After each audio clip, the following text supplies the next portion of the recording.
በስመ አብ ወወልድ ወመንፈስ ቅዱስ አሐዱ አምላክ አሜን። በስመ አብ ወወልድ ወመንፈስ ቅዱስ አሐዱ አምላክ አሜን። በስመ አብ ወወልድ ወመንፈስ ቅዱስ አሐዱ አምላክ ይትባረክ እግዚአብሔር አምላክ አበዊነ ለዛብጽሐነ እስከዛት ሰዓት ቅዱስ እግዚአብሔር አምላክና አምላክ አቦታትና አምላክ አብርሃም ይስሐቅ ያዕቆብ አምላክ ነቢያት ቀደምት አምላክ ሐዋርያት ሰበኽት አምላክ ሰማዕታት አምላክ ቅዱሳን ኩሎም አምላኽን አምላክኩምን እግዚአብሔር አምላክና ነሰዓዚ ነዚ ደቂቕዚ ዘቆመና ቃሉን ክንሰምዕ ዘብቃዓና ክብርን ምስጋናን ንዕይኹን ነው። እመቤታችን ቅድስት ድንግል ወላዲት አምላክ በአማላጅነታ ዓቂባ በቃል ኪዳና ከብኪባ ስጋብ ሰዓዚ ዘብጽሓትና ንዓውን ክብርን ምስጋናን ይብጽሐያ። ከምኡ ድማ ሕርያን ቅዱሳን እግዚአብሔር አምላክ ቅዱሳን መላእክት ኩሎም ነቢያት ሐዋርያት ብፍላይ ድማ በዚ ዕለት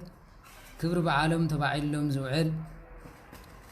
ብፁዕ አባታችን አቡነ ተክለ ሃይማኖት በረከቶም ይሕደረና ክብርን ምስጋናን ይብጽሐዮም። ሕርያን ቅዱሳን እግዚአብሔር አምላክ ዝመረጾምን ዝፈተዎም ኩሎም በቲ እግዚአብሔር ዘኽበሮም መጠን ክብርን ምስጋናን ንዕኦም ይኹን። በክርስቶስ ክርስቲያን በወልድ ውልዳን በመንፈስ ቅዱስ መንፈሳውያን ዝተሰመኹም ስድራ ቤት እግዚአብሔር አፍቀርቲ ቅድስት ድንግል ኣብ መሰረት ነቢያት ሐዋርያት ተሃነጽኩም ደቂ ዓዶም ንቅዱሳን ሰላም እግዚአብሔር አምላክ በብዘለኹሞ ምስ ኩላትኩም ይኹን። ከመይ ውዒልኩም ከመይ አምሲኹም ከመይ ቀኒኹም አሜን። ልዑለ ባህሪ እግዚአብሔር አምላኽና በአና ብድኹማት ባረቱ ካብ ሎሚ ስጋብ ዘንቲ ዕለት ዝኸበረ ዝተመስገነ ዝተወደሰ ይኹን። ሕራይ እምበር ቅዱስ እግዚአብሔር አምላኽ ፈቒዱልና ድሮ ካብ ናይቲ ማሊ ሎም መዓንትኻ ወሲኽና ብዕድመ ዕድመ ብመዓልቲ መዓልቲ እንሆ ድማ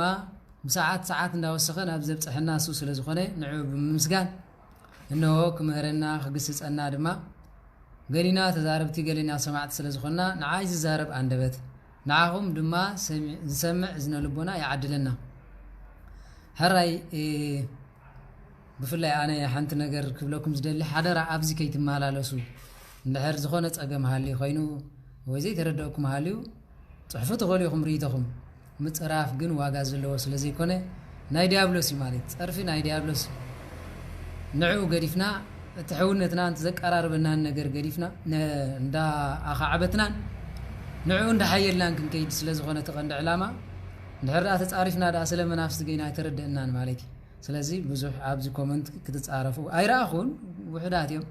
ንስኻ ኣሕዋትና ስለ ዝኾኑ ከማና ስለ ዝኾኑ ዘይተረድኦም ተሃልዩ ክሓቱ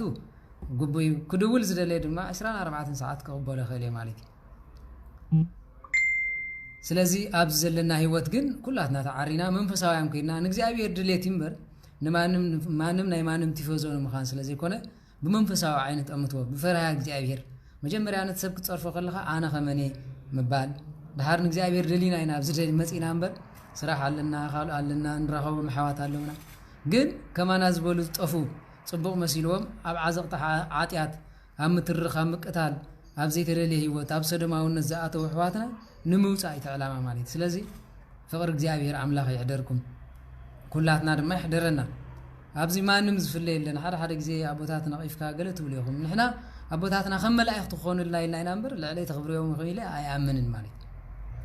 ምክንያቱ ቤተ ክርስቲያን ተሃሊና ሓደ መንፈስ ዘለና ማለት እዩ። ስለዚ ፅቡቕ ክኾኑልና ኣቦታት ክኾኑልና ብዝያዳ ድማ ከም መላእክቲ ክኾኑልና ንሕና ኸ ደቆም ኮይና ንሶም ጓሶት ንሕና ባጊዕ ክንከውን እምበር ክነቕፎም ደለ ኣይኮነን። ካብኦም ዝሓይሽ ህይወት ወላ ሓንቲ ካብኦም ዝበልፅ ህይወት ወላ ሓንቲ ይብለይን። ንዕኦም እግዚአብሔር ካብ ከብድድዮም መሪፁ መስቀሉ ሰኪሙ ስጉን ደሙን ከም ዝቆርሱ ገይርዎም እዩ። ግን ነዚ ሸለል ከይብልዎ ዲያብሎስ ብቐሊል ነገር ከይርእዎ ንምባል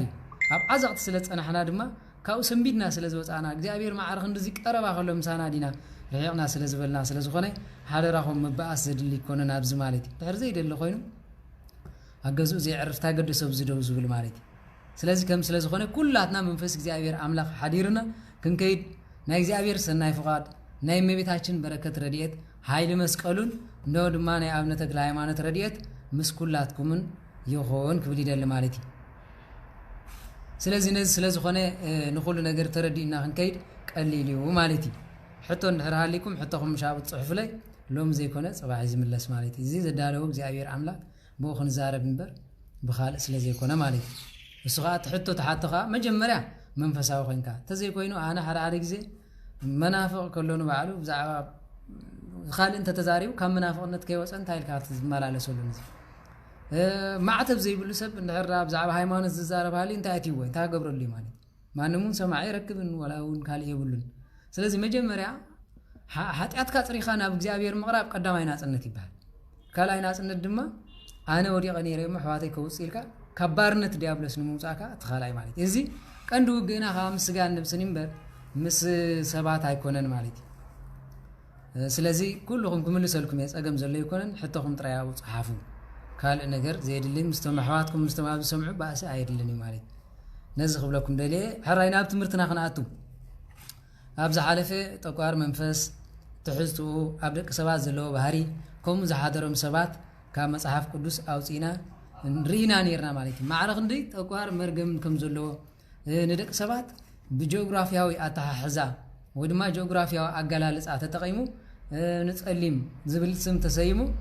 قداماي سمو تقوار كلاي سمو ادلوم سالساي سمو دما تخرير تبايل زفلت رابعاي سمو دما غالا تبايل فلت مالتي غالا تقوار ادالموتي قريتا وسن غالا نبعلو كلتي زحازي مالتي غالا زبال بمسرتو ناي بعل كاميرون منافست زلو ناي بعل نيجيريا زامسلو غالا يدوم يمصوعوم زصوعوم دما ابت خبابينا زلو تمنافست نخراخبوم زጥቀم يمالي እዚ ድማ ጠቋር መብዛሕቱ ከም ሓላው ወሰን ተባሂሉ ኣይጎድእኒው መልአኽ ገዛዩ እንዳበሉ ዝወስዶ ሰባት ስለዘለው ብዘይ ፍላት ነዚ ወሪቆም ዝኸዱ ብዙሓት ወለደለው ማለት ስለዚህ ጠቋር ሓላው ነብሰዩ ብምባል ነቢ ብምዃን ሓደ ግዜ መንፈሳዊ ተመሲሉ አማጨሎታት ቦታታት ከይዱ ከም ተነባይ ተመሲሉ ዝገብረ ግን ሓፂር ዕድሚ ማለት ባህሪ ስለዘለው ንዑ ክንሪኦ ክንከሊና ማለት ድሕሪኡ ምስ እግዚአብሔር ዲና ዘለና ምስ ዲያብሎስ ነብስና መርሚራ ጸሎትና ከማን ስምዕ ዝኾነሉ ነዚ መንፈሳውነት ነገር እዚ ተረዲና ኢና ማለት ስለዚህ ብስጋ ጥራይ ምጉያይ ዋጋ ይብሉን ጽባህ ሓታት ለዋ ነብሲ ናብ ወሃቢ አኽት መለስ ያይል ማለት ከሳሲና ሁሉ ግዜ ቅድሜና አይ ማለት ንዮብ ክኸሰኸሎ ኣብ ምድር ቤት ገዙ ኣብ ማእኸል ገዙ መጽዮ ክሪኦ ከለና ኣብ ምዕራፍ ሓደ ዘሎና ኢዮብ ታሪክ ስክረዩ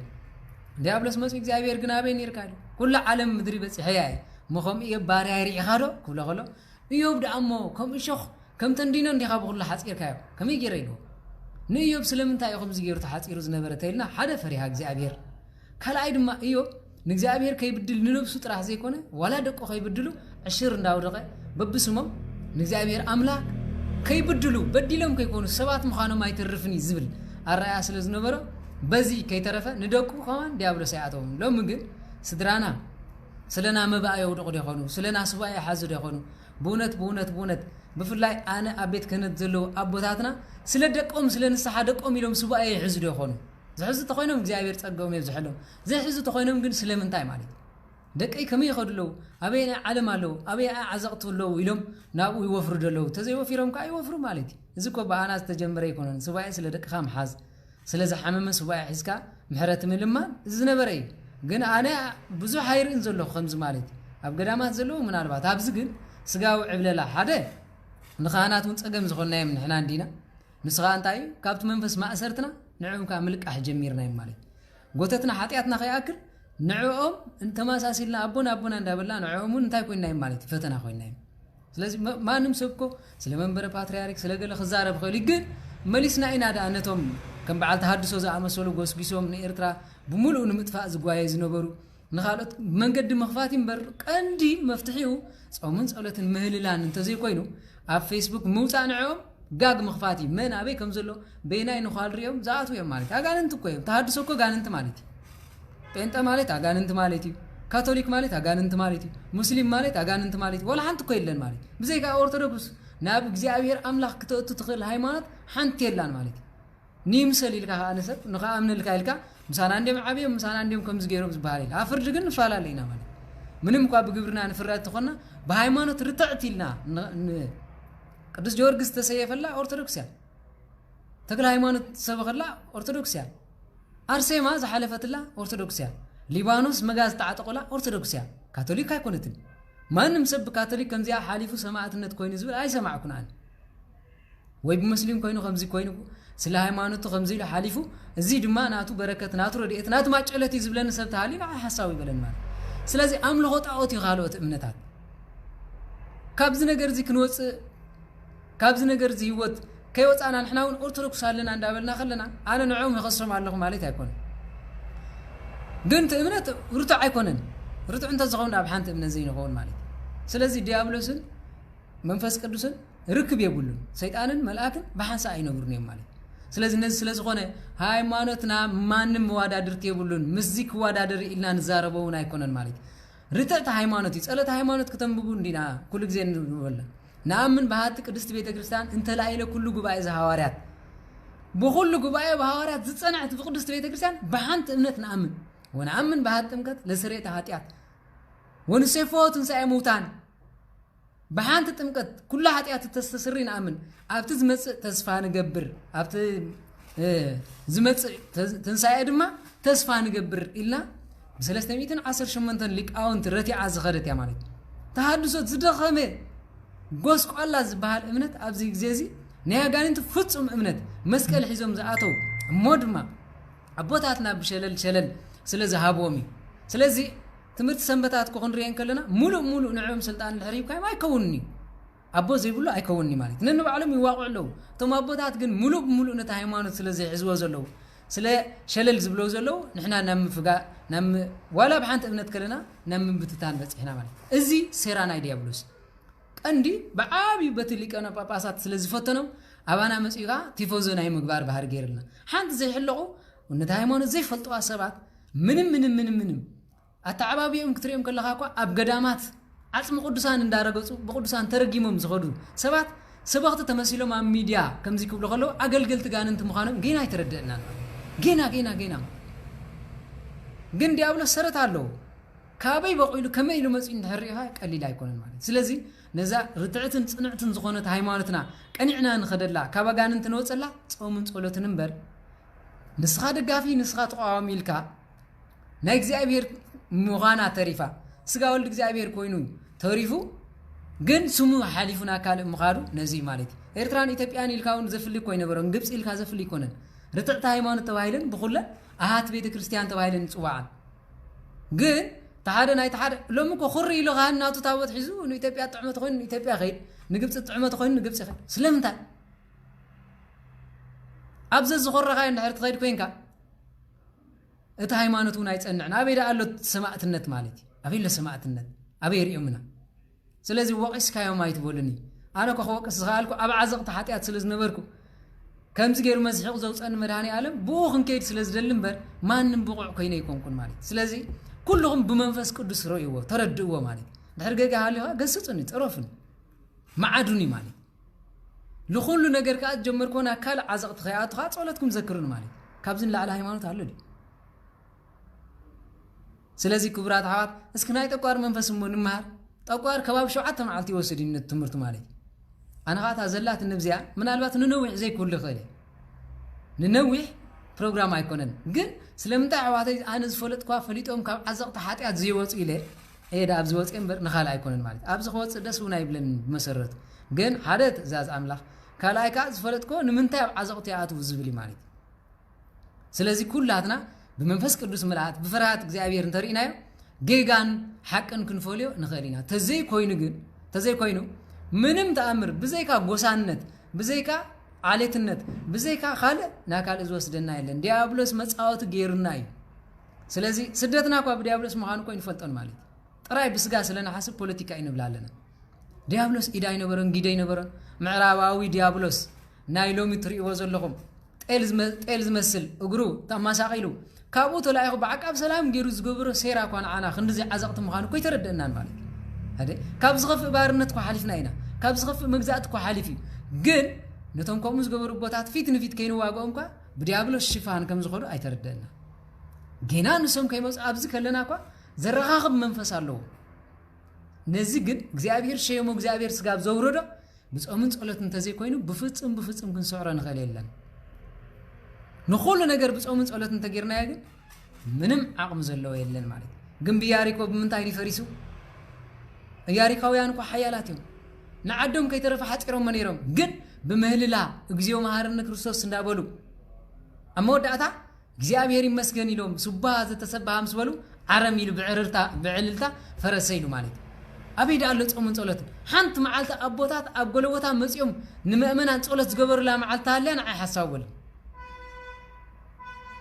ስለ ሀገር ንጸልይ ስለ ወገን ንጸልይ ስለ ሊቢያ ንጸልይ ስለ ዝሞቱ ንጸልይ ለው አነብዚያ 8 ዓመት ቀሪበለው ማለት ሓንት መዓልቲ በማህበር ተወዲቦም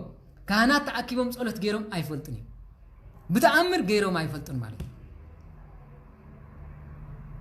እዚ ነገር እዚ ስለምንታይ ዘይእረምሉ ኩላትና ዘይንእረም ንምንታይ አነ ቦታት ተነቅፍት ብሎ አቦታት ኮይም መፍትሕ ናይ መንግስተ ሰማያት ዘለዎ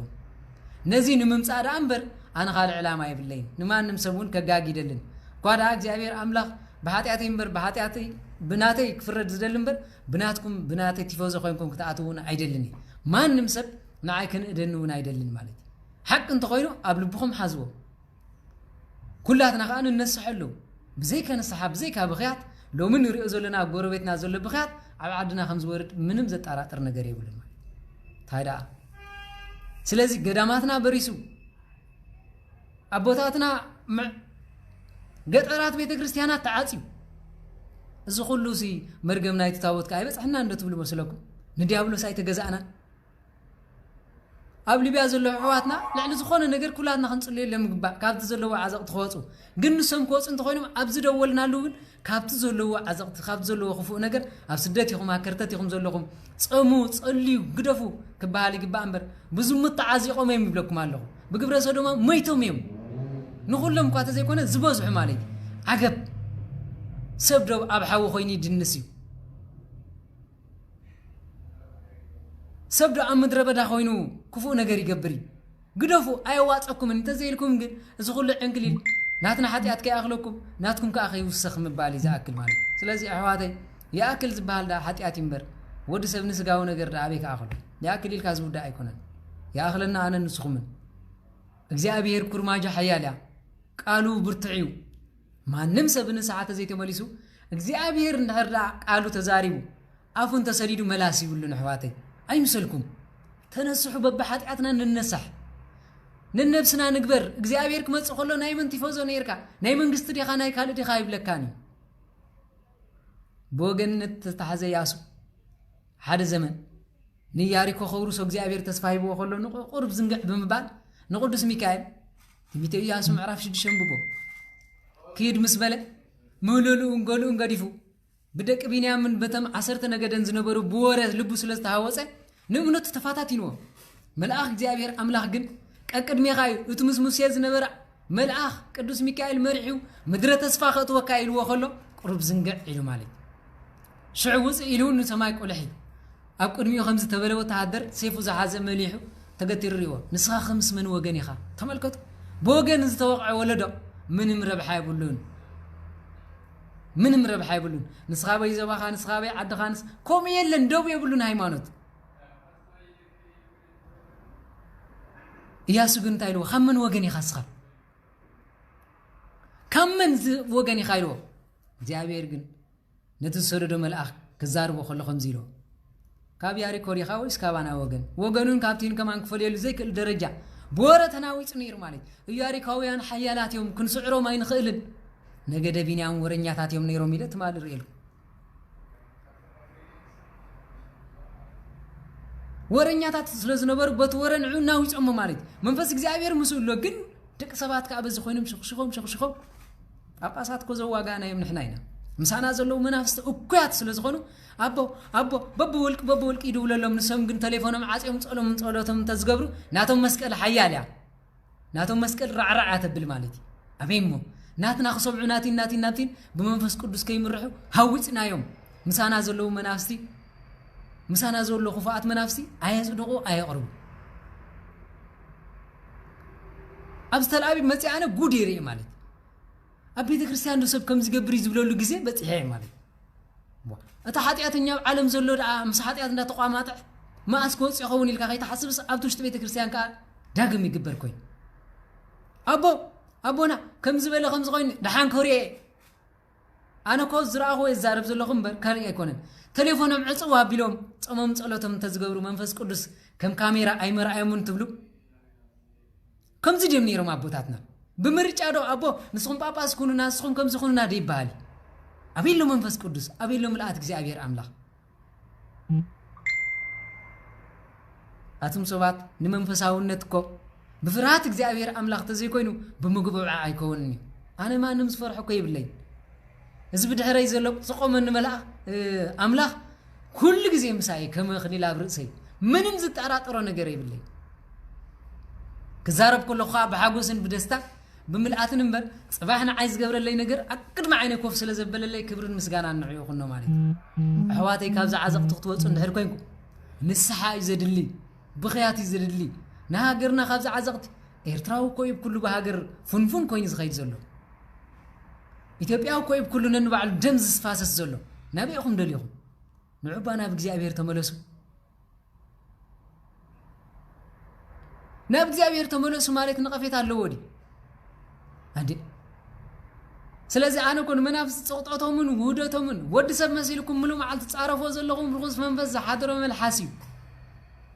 አኔ ኮንኩን ዝበሉና ከለው ድሕርሶምን ምሳና ኣብዚ ንዓበ ጃኻን ዮርዳኖስ ተሓጸቢልና ምሰሰድና አይበልኩኻን ሪከርድ መሊና ምሰራ አራየም ግን ሓፊሮም ማለት አቶም ሰባት አነ ዝብሎ ይፈልጥን ይዝብሎ ተመርዐን እዚ ከምዚ ከም ተመርዓኹ ይፈልጥን ዝበላና አለው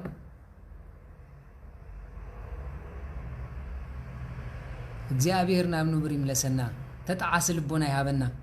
መሰለስተ ሰባይ ሐዲራ እንታይ ዝገብር ዘሎ ኺላ ምሉ ላይ ተተበክላ ነዚ አነ ውጻያ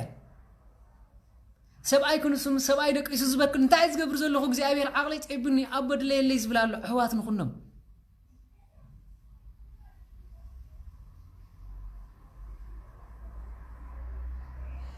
አነ ግን ሓንቲ ነገር ዝምነያ ነገር ታለ እግዚአብሔር አምላክ زو على اللي وعلتها نعودو إلى المسكار حنت معلتي يبقى عني خو سلازي كابز عزقت زي واتينا نجزابير أملاك كنا مسجنين من ساعات وريدوهم عبون تزرك بدون إنه بعلم بالترام زي فاقو له أحوات نديم ده معابيت نديم عقب زمدك أي بجزابير زوردنا بجزابير كملس صلوت نقبر أي محشن نزعمنو وبط فيهم حنت سومن حراي بلوم حنت سومن حساوي بلوم مالو أنا بزي أوصي سلزنا قفكم دي صبوا زي تسمعكم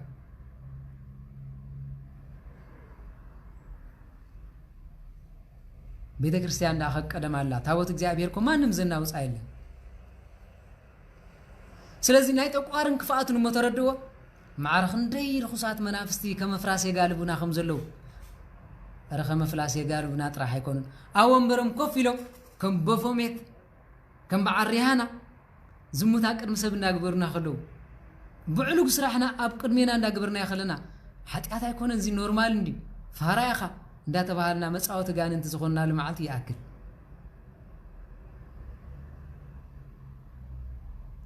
نتوم بعزق حتى أتتحزو حزبي نبي سياسة يريد خلو كلهم عراف حال حواتي نجزي أبي الحراي بلو حراي أنت لكم نايم مدري فرقت بلعهم أنبت لكم ما تبعتيه تبلعكم كيوان بكا وهو بلو حراي بلو نجزابير حراي بلو دوسي يعقوب كان نجزابير حراي بلو نديابلس انب بلو تقاوم بوي كندو وقنا مسغان مس نفسنا يكونن مس منافستنا اذا عالمي بقى مس منافست تقال سنبري سب تصريفكم حما يتملسلو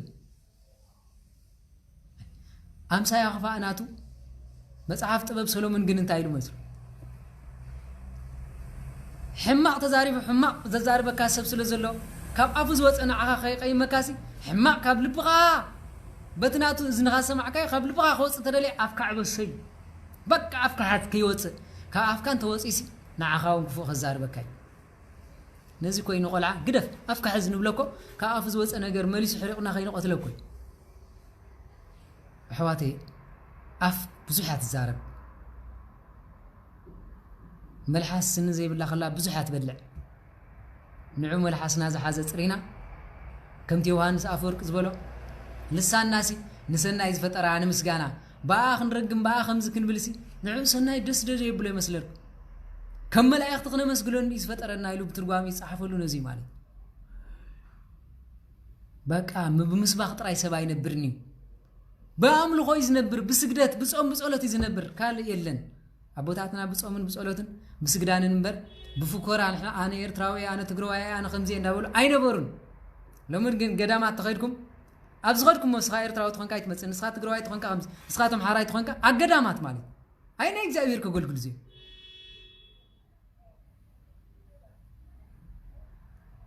سلازي قداماتنا خبيرو بيت كريستياننا أنت خبيرنا كنكبرينا أنت حسيرنا وردتنا بدعلنا خوينو كم بابليون كم سدماويان كم سبعات كات خوينو من ميل عارم كم ورچ ارشو كوي زلو اي تستوعلون ديو ناي موبايل غويا ايرداكم ديابلوس بابليكيشن غيرونو عالم بمقططار بحانت خطفا خمس دلي اي ترداكم اسكر اي وانس تملكتو الياس كمصيو ازراخ مصيو كلما بيرياوان زلو خمصيو ميلو عالم دما بحانت دقيق نخلهم كتريمين بين عيني اختريوم عالم فيسبوك ليب غيرو خمس غيرو يكونن كريوم نمي جرش عالم كم زبصح ايردنا نالو بعزقتي ديابلوس يغويلو دقونو مطراي مالتي اغلغلتون نمفراي من تريفو دو افريقيا كو ديومي اغزيابير اب لعلب سماي كوينو عناز سقيناكو نحنا تحت سلازلنا سلازي مسلي سيفور كاينا نغلغل زبللو غزي كوي مال نيجيرياويان كم تسكندر زحابو منافستي كوم غيرنا كم فرس غالب منفس الله بون غالب زبللو غزي بعد استراليا انا خريستوس يلو كندي مليونات تختل تزبصحل غزي ابزا عدو انكو انا خريستوس يزبرينا تادي انا املاخنا نغلغل زلنا سرحنا يكونتي كونن بزح عمت اي سرحكم ابيد علو غنزبكم ابيد له سرحكم مغزا سرحكم مغزا خغديفكم كابزن كندا خاب كندا نا استراليا ايكدكم ازاريت منفس يحزنن اندي رغ بابلو اسكناب قدست دنگل ماريام طمتو كابا كل من چخ ترغبو اسك تنبركو اغزابير نخولل دي خافتير كاني 30 عمت كيره 40 عمت كيره بزي بلاد بزي زمد بزي غزا سراحكو اندابا خن زحسبكو زي كونه تماركو خم زي تماركو خوينه درباي كوين اندخدكو امست انداو علكو اغزابير ياخلني بحرت كاوردلي منفس كاغبرلي اي بحال منو اندي نعبا مدسبول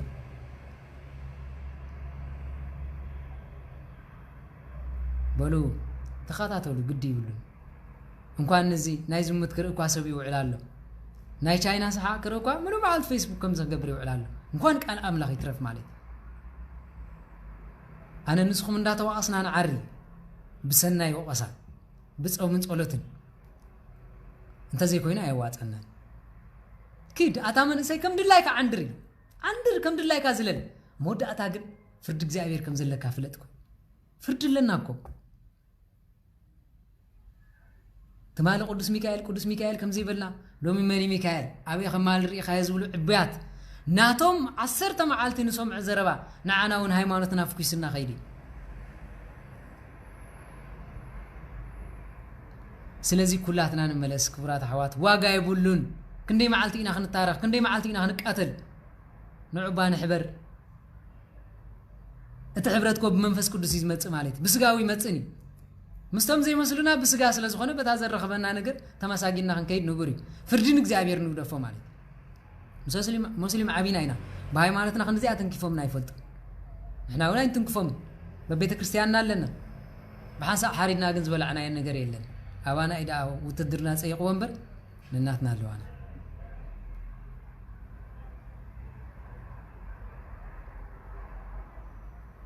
በትንከባበሮን ከባበር በሃይማኖት ግን ላግጽ የለም ቅድስት ሀገር ኤርትራ በኦርቶዶክስ ጽናዓትን ጸሎትን እንበር በማንም አይነበረትን ስጋብጅ ፈተኹም ጸላኹም ማለት እዚጋ ገዳማውያን አቦታት ዝነብዕላ ሀገር ቅድስት ሀገር ምድረ እግዚአብሔር ሙኻና ጥራይዳ አላምበር ኢትዮጵያ ኮና አና መጥፎና ማለት ግን ምን ስለዘለ ይኸውን ስጋብጅ ተሪፍ ማለት ዛቲ እቲ ምድር ቅድስት ዛሃሪያ እግዚአብሔር ዛሃሪያ ቅድስት ምድር እዚያ ዝበሉላ ንስያ ማንም ሰብ አይኮንም በገልጽም ይኮነትን ጸንያ በገልጽም ሰብ አይኮነትን ማለት ስለዚህ በዚህ ነገር እዚ ተኸባቢርና በሃይማኖትና ጸንዕና ኢና ንኸይድንበር ካላ አይኮነን ማለት ስለዚህ በሃይማኖትና ጸንዕና ከባርነት ዲያብሎስ ወፂና ንኸደሉ እግዚአብሔር ሩጥብ መንፈስ ያድለና ስለዚህ ናብ ትምህርትና خناአቱ ከምቲ ኣብቲ ጽሑፍ ጠቂስና ዘለና ካብሮሜ ምዕራፍ 10 13 ዘሎ ማለት ብክርስቶስ ዝርከብ ሓድሽ ህይወት ዝካብ ዝብላ ርስቲ ዘሎ ኣብቲ ምዕራፍ 13 ዘሎ ከነንብቦ ኢና ማለት ካብኡ ድማ ናይቲ በረከት ተሳተፍቲ ኮይና ንእግዚአብሔር ብንስሓት ሓጺብና ንእግዚአብሔር ነገልግለሉ ግዜን ዘመንን የምጸልና ማለት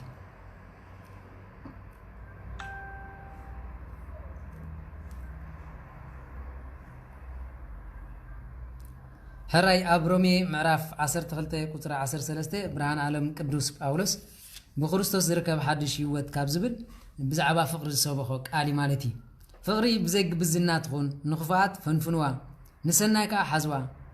ابنا نحدحدكم موق فقري احواتي هاللكم نحدحدكم كتكبابر دما تقرادموي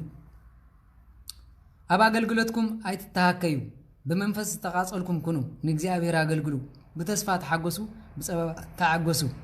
كيف قرصكم صلوت ازوترو بزيد ليو نامنتي اما اقلو تبقل تغاشا كونو تقبل تغاشا كونو يقريتا نسوقكم مرقو مبر اي ترغمو سلازي اسكي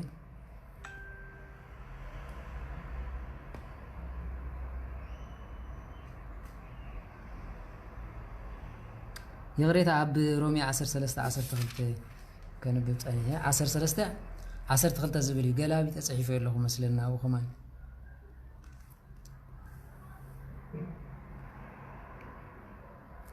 ليت حليفه معالت قريبه يامو سلازي قبر صلمات كابانا دربينا اصوار برهان نلبس زبلا رستي زلو امو سلازي نابتي ناي صلمات منفس وي تكر منفس زبلنا تقوار نابو خيدنا كنمهارينا مالتي እግዚአብሔር አምላክ مستيرون طببني عدلنا سلازي نحد عندكم تفاقروا خابت بالقال سلازي خونت كابتو معراف شمو قطر شمون تزلو 10 تخلت رومي مالك تعارك غيروا لكم نحد عندكم مفقار انت زي كونه مسحادكو عدا ايهالكم مغنياتو اتي نبص ايز فكر نحق فصيمو اي اتي ايت زمو ايت قتل ايت سرق بحاسوت ايت مسكر بغنزبكا ايت تمنى زي غنزبكا ايت تمنى زبل قال تزازن كل بتي نبصايكا خم نفسها افقرو زبل تزاز كوتوتيو فقري نبصايا خفو ايت غبرنيا بارسي فقري مفصمت حقيامو نتي غزي فلطو كاب دقاس اتبارابرو الاوان بصحيو كمي مدحان كابتي زامن نالو غزي حجي ازيو نابانا قريب له ليت حالفو معالت قريبا امو سلازي غبر صلمات كابانا دربينا اصوار برهان نلبس بغايلان بسخرانن بمنزرنان عبدانن بباسن قناتن زي كونس كم بمعالتي بقنعنا نمبر نغويتانا يسوع كريستوس دما لبسو امبر نوينتا سغاخم كتروي إلكم هاي تحسبوا بمبال بزدن قالات قدوس حواريا باولوس ميرنا سلازي ليت حالفا معالت قريبه امو سلازي بغبر صلمات كابانا دربينا اصوار برهان نلبس كابز بلا رستي كنمهارينا مالتي سلازي ليت حالفا ليت بزحالفوت كل غزي كل غزي اعواف سماي كيترفه مسغانا እግዚአብሔር አምላክ ዝዳለው ለሰዓታ ስለዚህ ንሕና ግን ንለይቲ በሰላም ደቢትና ንድቅስ ባጋንን ተፈዚና ንሓድርሞ ድሕሪው ብርሃን ምስወፀ ድማ ኩሉ ግዜ ፈዚዝና ገሊና በኻፈ ገሊና በሽጋራ በቡና ገሊና ድማ በአልኮል ንባራበር ለሉ ግዜ ዝበጻናሉ እጅ ሰዓት ስለምንታይ ወድ ሰባ ከም ዝወዲው ነዚ ወደቀልኸ ካብ መንፈሳዊ ዕግበት ካብ መንፈሳዊ ጸጋ ስለዝራሓቀረ ይኮነን بزبل كلاتنا خن مهارينا مالتي سلازي እግዚአብሔር እንድሕር አኽመረና ኮይኑ ጽን እንተይላ ሰሚዕና ኩሉ ነገር ቀረባይ እንተ ዘይ ኮይኑ ግን እንታይ ዝኾን ማለት ንኹሉ ግዜ እንዳተዋቀስና መንፈስ እግዚአብሔር አምላክ ኣብ ኩላትና ከይሓደረ እንዳተዋቀስና ኢና ነብር ማለት እግዚአብሔር መንፈስ ቅዱስ ምስጢሩን ጥበቡን ያድለና ስለዚ ለይቲ ሓሊፋ መዓልቲ ቀሪባ ስለዚ ግብር ጸልማት ካባና ደርቢና አጽዋር ብርሃን ንልበስ አጽዋር ብርሃን ማለት ጾም ጸሎት ምጽዋት نحوخ مفكار نزودق متنسا نزحمم مبصح زامسل ازيوم بمولهم مالتي ازيوم كلهم اصوار እግዚአብሔር ንእግዚአብሔር ተሐግስዎ ازيوم يم ሓደ ጊዜ ቅዱስ ጴጥሮስ አባታችን አብ ተአምር ኢየሱስ እንታይ ይብል ማለት ነው ጎይታ ሓተ ኮሎ ጎይታ ምን ተትበል ወምን ተትሰቲ ይሉ ሓተ ኮሎ እንሪ ጎይታ ንስኻስ እንታይ ትበልዕ እንታይ ትሰቲ ይሉ ማለት ካሓተ ኮሎ ድማ እግዚአብሔር አምላክ በዘደነቅ ቃል እንታይ ይሉ ማለት نعا زول عنصتين كتريلو حتان قبرم نصارقان دما قبرم رايمو حتان كفوكو قبر خلو اني تاميلو صارقان سناي قبر خلو وي دما حتان نام نساخ ملسو خلو دما اني صقب سلازي مبلعناتي انتا يلو مالتي صدقنا يدق سباتيو قدوسان دما انتاي مالتي ወይ ቅዱሳን መላእክቲ ንዕኦም ምስጋና እዩ መስገቦም መስተዮምን መብልዖምን ምስጋና እዩ ስለዚ ስብሐት እግዚአብሔር ናቶም ምስጋና ናይ እግዚአብሔር መብልዕን መስተይም ኮይኑ ዘገልግሎም ማለት ስለዚ ክቡራት አሕዋት ክፉ ቃላት ካብ አፍና ብመውፃእ ነዚ ሁሉ አካልናን ስጋናን ዝኣሰሩና ርኩሳት መናፍስት ስለዝሓደሩ ዳእምበር ንሕና ንምስጋና ኢና ተፈጢርና ማለት ስለዚ ከም ስለዝኾነ ጠቋር ካብቲ ዝበልናዮ ካብ ኩሎም ክፉኣት መናፍስት ፍሉይ ዝገብሮ ሓደ ጠቋር حيل ناي متقام ناي مغرار አለው ናብነት ጠቋር ዝሓደረ ሰብ ክዛረብ ከሎ ብጣዕሚ ብጭካነ አስናኑ ነኺስ እንደሐርቀም ይዛረብ ማለት እንተ ተዛሪብካዮ አስናኑ በመሕርቃም ሓንሳ አይተሐዝኑ እንተይሉ አይምለስን ሓደ ጠቋር ቢየማናይ ስለዝሕዝ ዝሰደዳ እምነ ዘበለ ብሙላ ደም ሒዛት መጽ ማለት እዚ ድማ በብዝሒ ብደም ሰኺሮም ዝነበሩ ናይ ባቢሎን መናፍስቲ እግዚአብሔር አምላክና በአየር ጠቋር አየር ከሆነ ኸሊዩ ናይ ሲል ከሆነ ጠቋር መንፈስ ዝጸገም ዘሎ ይኩን ግን ክፋአቱና ተሐዙን በጣም ሕማቅ ማለት ስለዚህ አባቢሎን ዝነበሩ ህዝቢ እግዚአብሔር አምላክ ንመምሳል ወይ ድማ እግዚአብሔር አምላክ ኣብ ላዕሊ ሰማይ ስለዘሎ ነው ወጊና ነው ወርዶ ምባል በቲ ዕሽነቶም ከያክል እግዚአብሔር አምላክ ብምሕዛን ብሉሲፈር ዝበሃሉ ናይ ሎሚ መናፍስት ማለት ቦ ተማሪኾም ንላዕሊ ናጠፈር ደየብሞ ንእግዚአብሔር ነው ጋዮ እንዳበሉ ኹናቶም ወርወሪ በኃይልም ዝደልይዎን ነገር ኹናቶም ምስ ወርወሩ ድማ ዲያብሎስ ድማ እንታይ ገበረ እዩ ደም ለኺዩ ሰረ ደሞ አቅሲልና ኢና ቀሪቡ ኹመውቲ ብምባል ዕሽነቶም አቅድም እግዚአብሔር ገለጹ እግዚአብሔር ድማ ተጸየፎምን ፈንፈነም ስለዚህ ንዑ ውረድ ነው ቃላቶም ድማ እንደባለቅ ብምባል ሐሳቦም ከም ዝራራዱ ገበረ ስለዚህ ጠቋር መንፈስ ዝሓደሮ እንድሕርዳ ኮይኑ ሓደ አይርዳእኒ እንታይ ዝብል ንዓይዲ ኸዝበልካኒ ምስመን ያዛረብ ዘለኻ ናይዳ ከም ዝብልካን ዝብሉ ቃላት ይደጋግም ማለት ንምንታዩ አጻሪኑ ነገራት ናብ በቀልን ናብ ደምን መፍሳስ ማለት ስለዚህ እዚ ጠቋር ዝበሃል መንፈስ በጣዕሚ ሓደገነቱ ኣብ ቀትለትን አሞትን ጽሙዋ ብምሳድ ወይ ድማ ጽሙዋ ብምድላይ መንነቱ ናይ ሓተትን ማለት ጥራይ ቆትለ ይድለምበር ንድሕሪት ዘይብል ዘይጣዓስ ክፉ መንፈስ ማለት ስለዚህ ከምዚ ዓይነት ናይ ጭካነ ዘለዎ ሰብ እንድሕርዳ አሃልዩ ከምዚ ስለዝሓዞ نقول نجار مسؤول متراخ زي كونس እግዚአብሔር ይገስጽካ ተልካዮ እግዚአብሔር ሓቂ ሰጊሩ ንዓኻይ መጸካኒ ስለዚህ ናይ ምድረ በዳ መንፈስ ምስ ቅዱስ ሚካኤል ክካታዕ ከሎ ስለስጋ ሙሴ ኣብ ይሁዳ ምዕራፍ ሓደለኩም ማለት ኖ ኣነ ድማ መቃብር ናይ ሙሴ ኸሪአኩም ኢሉ ወስዶ ከሎ እግዚአብሔር አምላክ ድማ መልአኹ ሰዲዱ ክኽልክሎ ከሎ እንሪ ቅዱስ ሚካኤል ድማ መጽዩ كجون حقولن ري يهودا أملوخت انتايلو صحيفنا معرف حدا يا يهودا مالي تنبوا انتايلو እግዚአብሔር ስለ ስጋ ሙሴ አይተጋጥዕን እግዚአብሔር ይግናህ ካዳ አበሎ ይቅሬታ ሚካኤል ስለ ስጋ ሙሴ አይተጋጥዑን እግዚአብሔር ዳ ይግናህ ካበሎም በሪ እግዚአብሔር ይግናህ ካዳ አበሎ እግዚአብሔር ይገስጽ ካበሎ ስለዚህ መብዛዕቱ ምስ መናፍቃን ክትጋጥዑ ከለኩም መናፍቃን አሕዋትና ሙሉ ሙሉ ብዲያብሎስ ስለዚህ ወረሱ ናይ ምስተው ዓለ ኡምረ ይብሎም ስለዚህ እዚ ካብቲ ዝበልናዮ ናይ ባሕር መንፈስ ብዕምቆት ክንማሃሮ ስለዝኾነ ነዚ ማለት ንሶም እንድሕር ዳ ከተረድኦም ዘይትኽእል ደረጃ ወይ ድማ ብመንፈሳውነት እንድሕር ዳ በርቲዕካዮ ንዓኻ ዝሕርቕ ቃላት ናይ ምዝራብ ባህሪ ዘለዎም ስለምንታይ ተልኩምኒ ካብ ቦኦም ዲያብሎስ ተማሃሩን ሲዮ ወላ ወላዲት ኮይና ንዓንዱ ዝወደይ ስለምንታይ ከም ዝጌርካ ተልካዮ ብሩህሩ ልቦና አይምብሪ አቦ ኸደም ቆሮ ከም ገይሩ ወይ ለዲ ከም ገብር ተቀራዲሙ ናይ ንዕቀት መንፈስ ናይ ጸሪፍ መንፈስ ኮም ድማ ናይ ትዕቢት መንፈስ ከመቦ ዲያብሎስ ስለዝኾነ ትዕቢት በመዝራብን ክፉ ነገር በመውጻን ናባኻና በጻያፍነት ወስድ ነገር ኮም ኸብል ከሎ ንስኹም መቤታችን ቅድስት ድንግል ማርያም ምስጢራት ግለጽልካ እንተልኩሞ ወይ ድማ እግዚአብሔር አምላክ አፍካ አስካ ኮም ኢልካ ይዛረብ ንምንታይ ጸርፍ ካብ አፍካ ይወጽ ሕማቅ ነገር ይወጽ ቅዱስ ሚካኤል አፍካ ይሕተሞ ተልኩሞ ግን ንስኹም ክትዛረቡ ግዜ ትረኽቡ ይኹም ሓደ ግዜ ንነዊሕ ግዜ ተናፍ ፓስተር ኮይኑ ምሳይ ዝካታ ሓውን ይርና ማለት እሞዳታ ስምዓን ምብርክ ሰምዓካ ስለዘይብል ሓንተ ተቅሰም ጭኻሉ ብዛዕባ ማላጅነት ኳ ክካታ ዓቅሚ ይብሎም ማለት ሰለስተ ተቅሰየን ዘለዎም ፍሉጣት ነገረን ስለዚህ ነዚ ክካትዑ ስለዘይክብሉ ብመንፈስ ስለዝስዕሮም ንስኹም ኣሞዳታ ክታርሞ ወላ ከምዚ ክትብሎ ትኽእልያ ስለምንታይ ምስኡ ዘሎ መንፈስ ናሞት ኣብፅሑና ዓኻን ምኽሳስ ስለዝኾነ ማለት ኣብ ወንጌል ማቴዎስ ምዕራፍ 4 ጎይታናን መድሓኒና ኢየሱስ ክርስቶስ ታኽብል ከሎ እትኸሳስና ባይ መጽ እንትኾነ ግን አባይ ሓንቲ እኳ ይነበረን ይባል ስለዚህ ከሳስ ዲያብሎስ አቦም ስለዘሎ አቦኹም ነው ወሕተ ደኸዲኖም ከምዚ ገይሮም በከምዚኦም ዝኸዱ እዚ ተምልኾ ዘለኹም ጣዖት እዚ ከምዚ ኢሎም ናብ ሕርቃን ዝወስድ ቃላት እዮም ዝዛረቡ ምክንያቱ አቦም ዲያብሎስ ኮም እዩ እዚ زارب مسخاج زارب زلو ناي منافق منفس እግዚአብሔር ገስጽካ ቆም ተልኩም ግን አነብለኩም አለው አቅድማ አምላክ ኮይን زارب زلو ምንም አቅም ይብሉን منافق መንፈስ ዘሎ ሰብ በቅዱስ ሚካኤል ስም ቀጥበል አነስ ጋብዝ ምልስ ከት زارب ተልኩም አነብለኩም አለው ፈትኑ ወስኪ ቅዱስ ሚካኤል ተላዕሉ ስሙ ማንም منافق አቅድም ይቆም አይከልም ስለዚህ ነዚዩ ስለዚህ ንዓናውና በኃይሉም ጽዩ ምሳና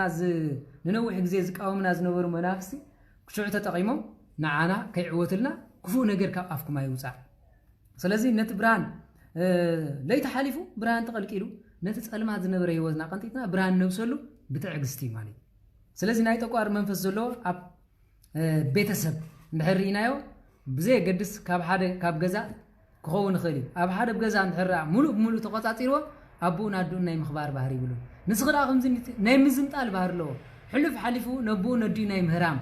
ባህር ለው ማለት አቦም ዘሃርሙ ይራኹም እንዲሁም አዲኦም ተሃርም አይራኹም እንዲሁም ሓማታ ተሃርም ሰበይቲ አይራኹም እንዲሁም ስለዚህ እዚ ጭካነ እዚ ዘምጾ ከምዚ ማለት እዩ አብ ናይ ጠቢብ ሰሎሞን አብ ተረኻ መጽሐፉ ክዛረብ ከሎ እንታይ ይብል ማለት እዩ ጠቢብ ሰሎሞን አባታችን ንሓደ ነቡ ዝቀተለ አምጽዩ ንፍርዲ መጽሐፍ ሙሴ አባታችን ሙሴ ንዝቀተለ ይቀተል ዝብል ሕግልና ስለዚህ ሊቀጠቢባን ይኻስኻ ንጥበብ ዝመስለካ የለን ንዓኻ ዝዋዳደር የለን ስለዚህ እዚ አቡ ስለዝቀተለ ስታይ ክንገብሮ እዩ ከም ሕግ ሙሴ ክግበር ግድን እዩ እንተኾነ ግን ኢልዎም ማለት ነቲ ህፃን ነቲ ዝቀተለ ሒዝኩም መምጽ ኢልዎም ሕራይ ምስ በሎ ሒዝዎ መጽዩ ነቦኻ ቀቲልካ ዲኻ እዎ ቀቲለዮ ስለምንታይ አቦይ ዘይመተ ዳ መን ይመውት ተመልከቱ ማለት አቦይ ዘይመተ መን ይመውት ስለምንታይ ኩም ኢልካዮ መጀመሪያ አነ ብዘይካ እግዚአብሔር ምፍራህ ካላ አይፈለጥኒ ተኾነ ግን አቦይ ወላ ቆልዑ ገዛውትና ሃሪሞም አቦይ ሃሪምን ከምዚ ኮይኑ ክብሎ ከለው ዘሸገረካ ሰብ ቀተሎ እለዮ ተመልከቱ ጭካና ካብ ዓድና ዝተማርናዮ ኮዚ አጸጋዓዮ በሎንዶ ጠረግ እንደብሎ ዝብሉ ሰባት ናይ ሞት መንፈስ ናይ ተቋር ባህሪ ከም ዘለዎም ክርድአና ኣለዎ ስለዚህ በህፃንነት ይከለኹ ዘሸገረካ ዋላ እምን እንተኮይኑ በእግርኻ ስበሮ ዋላ እግርኻ ይሰበር ጨካን ኩን ከምዚ እንዳበለ ጭካነ መንፈስ አሕደረሉ አሞዳታ ንገዛውቶም ዝነበሩ ብሙሎም ብጭካኒን ሁሉም ሰጣ ቢልዎ ንሰምካ አኽባስ ወይ ደልኝም ገለገለ ሰባት ናይ ተቋር መንፈስ ሓዲሮም አፈቆዶ ባራት ብጥርሙዝ ገይሮም ሰብ ስለዝሃረሞ ኩሉ ሰብ ተሃደር መሎም ካብኦም ካብ ሰቦም ንላዕሊ ሓያላት ዝመስሎም ኣለው ነዚ ኮ ሰባይ ዛረቦን ነዚ ኮ ከምዚ አይብሎኒ ሓንሳ አንተም ጽይ ኮ ከምዚ አባራት ኮ ከምዚ ገይሩ እወ ሩኽስ መንፈስ ዝሓደረ ዳ አንተ ልከያ ክትዛረቡ ወካቡ ተሃድም እንበርታይዳ ስለዚህ ንሶም ግን ከም ጅግንነት ወሲዶ በደም ሰኸረ መንፈስ ምሰም ስለዘለው ማንም ሰባ ቅድሚያም ከም ዝዛረብ አይመስሎም አይተዛርበን ኢሎም በሐንሳ በመሕራን ከም ዝገብርዮም ናቡ ገጽ ካማዕቲብካ ግን ቀጥቀጥ ዝብልዮም ማለት ናቡ ገጽ ካማዕቲብካ እግዚአብሔር አምላክ ካብ መስቀል ደስ ይሕይል በስመ አብ ወልድ መንፈስ ቅዱስ ናይ ተቋር መንፈስ አርሐቀሉ ተልካይ ንብዓት ይዝቅድሙ ምስኸረ ተመንፈስ ምስተጣዓሰ ግን ታይሎ ንበይነኻ ኳ ለይቲ ክትከይድ ከለኻ አታሐወይ ከመኻ ነጸላ ገረን ቤተ ክርስቲያን ክኸይድ ባይሎም ክበኺ ከለው አነ ልቤ ይስበር ማለት ናይ በሐቅ ማለት ዘውጾም ስለሰአኑ እምበር ካባና ዝሕሽዮም ግን ካብ ምን ተማሂሮም ልክዕ ከም ወዲ ጠቢብ ሰሎሞን ዘሸግረካ ሃሮሞ ስለዝብል ኣብ መወዳእታ አቡኡ ከኣቱም ክወፅና ሰቂዎ ንስኻ እንታ ሰነፍ አንታ ድርባይ አንታ ከምዚ እንዳበለ መሰሰሎ ተጠንቀቕ ኣቦ ኢሉ እንታ ክትገብር እንታይ ዓቕሚ ኣለካ ኢሉ ግደፍ ምኽርኻ ብልዕሊኻ ክገብራ ኢሉ ዓቕሚ ይብልካን ኢሉ ከምኡ ስለዝበሎ ምስ ተሸገሮ ነብኡ ቀቲልዎ ነብኡ ምስ ቀተሎ ከምዚ ገይሩ ስለዘሸገረኒ መወዳእታ ንዑ ቀቲሎ ኢሉ እንታይ ዳ ገይሩ እዚ ካብ ኣቡኡ ዝተምሃረ እዩ ስለዚ ሞት ኣይግብኦን ኢሉ ከምዚ ክትገብር ኣይግበእካን ኢሉ ብምምሃር ብሃይማኖት ጎስጒሱ ኣዕበየ እዩ ስለዚህ ሓፍቱ ዝቀትል ሰበይቲ ዝቀትል የለን ሰበይቲ እያ ደቁ ዝወለደት እያ ግን ከመይ ገይሩ ካራ ገይረ ሓርደክ እየ ኢላ እምበር ናይ ጭካነ መንፈስ ኣይኮነን ድሕሪ ሕማቅ ገይራ እግዚአብሔር አምላክ ነዚ ወዲቓ ንዓይውን ከይተውድቐኒ ኢልካ ምግዳፍ ንኣብነት ትማሊ ክብሪ ብዓለም ዝበኑ ኣባ ጳውሊ ዝበሃሉ ጳውሊ ለዋህ ዝበሃሉ ነይሮም እዚኦም ኣብ ኣቦ መነኮሳን ናይ መጀመርያ መነኮሳን ዝነበሩሉ ግዜ ናይ በዓል አንጦንስ ናይ በዓል መቃርስ ዝነበሩሉ ግዜ ዝነበሩ እዮም ማለት እንተኾነ ግን ጳውሊ ለዋህ ናይ እግዚአብሔር ኣቦና ዱን ከይተረፈ ብሃይማኖት ብምኽትካት ዝዕበዩ ወይ ሓደ መዓልቲ ግን ንዓቶ መርዖ ዝወደይ ዓቕሚ ኣዳም በፂሕካ ምስ በሎ ኣቦይ ኣነስ ንእግዚአብሔር መገልገሉ ከምይ ትበል ዘርኢ ክትክኢና እንደሊ ምስ በሎ ሕጉ ኣቦና ኣደኻ ናኽብር ዝብል ንዕኡ ንምፍፃም مس حانت زمصلو تمرعوي اتا قال جن ازيا ملكعت نبرتي ملكعتن كفت قبر نبرتي زماوت مالتي نسونا بصراحه بزخدلو غزي اغوابز حزام مدقاس جمرتي نايت مال سنكساري مالتي انببو اول ግን ለዋህ ስለዝኾነ ጎረባብትን ፈተውትን ሰበይትኻ ካልእ ሰብ ለሚዳ አላ ክብሎ ኸለው ኮሚት በል ሕዋተይ ኣይትዘልፉ ሪኹም ኣብ ዓይንኩም ትኾንኩም ጸልይላ ኣነ ግን ኮም ይብልኒ ንሱ ግን ካብኡ ነገር ስራሓ ስለ ዝርያ ዝነበረ እግዚአብሔር አምላክ ኣነ ሰብ ኢሎም ንዓዓ ክባኣስ አይደልን ብግብር በአካል አርየኒ ክቀትላውን አይደልኒ ከም ሰባት ከም ዝገብር አይደልኒ እንዳበለ ይኸይድ ነበረ دخونه باول لوا هذا معلتي ابيدو معتيد اغوس مسار بتحاد غوس مدما نصلا حيزو يخيد نيرو مخنيات حرسታይ نيرو هم حرس እንዳመጸ ኸሎ ምንኩስና ኮ ተጀሚሪው ኣብ ገዳም ከም ዚልዩ ባላስ ቀይተስ በዚህ ሄኔን ከም ዝበሉ ቦይሉ ብዛዕባ ባሕታውያን ብዛዕባ መነኮሳ ብዛዕባ አንጦንስ ክነግሩ ጀምሪ ከም ዝተጀሚሩ እወ ሰበይት እንደማሃልያትኒ ደቅኻ ወሊደ ኾነ ኢሉ بلبو بእግዚአብሔር ተሰይሩ ምክንያቱ ክፉን ምሕሳብ ግዜ ነበረን ብዛዕባ መነኮሳ እንደሐሰበ ንገዙ ተኸደ ሰበይቱ ድማ ምስትሹም ናይ ተኸባቢ ወይ ፖሊስ ንበሎ ናይ ዝሎም ግዜ ማለት ለሚዳ ደቂሳ ነበረት ይሉ ማለት ደቂሳ ስለ ጸንሕቶ ብዙምት ተአሊኻ ደኺማ እርቃና ተኸፊ ገዘም ተኸፊቱ ኸሎ መቸም ዘማው ሰብ እንዳር ኮይኑ ገዛ ተጣዓጸ ይብልኒ ጥራይ ዝሙት ስለ ዘገድሶ ቅዱሳን አለው ብዚ አይብልኒ ስለ ቅዱሳን አይብልኒ ዝነበርና ዓለም እንጂ እግዚአብሔር ካብዚ ይውጸና ሰማያዊ አምላኽ ይርየንሎ አይብልኒ ኩላትና ኮቢና ነርና ክንዝክሮ በኺና ዘይንውዶ ለግዜ ማለት እንታይ ገይሩ ማለት ከምዚሉ እንደሐሰበ እንዳሰላሰለበት ይደኺሙ ግን ተስፋ እግዚአብሔር ደስ ይልዎ እንዳኸደ ኸሎ ንገዙ ተኸደገዙ ግን ሕማቅ ጸኒሑ ሰበይቱ ምሰባይ ደቂሳ ሞድማ አርቃና ደኺሞም ብዝሙት ተዳራዊ ነብሰም ጸንሐም በስመ አብ ወልድ መንፈስ ቅዱስ አሐዱ አምላክ አቤት ዲያብሎስ እንታይ ትረክብ ኃጢያቶም ከያኽሎም አርቃኖም ቀልዕ ካብ ዝደቀስካዮም ኢሎም አቢዶም ዝነበሩ ፋስ በየማን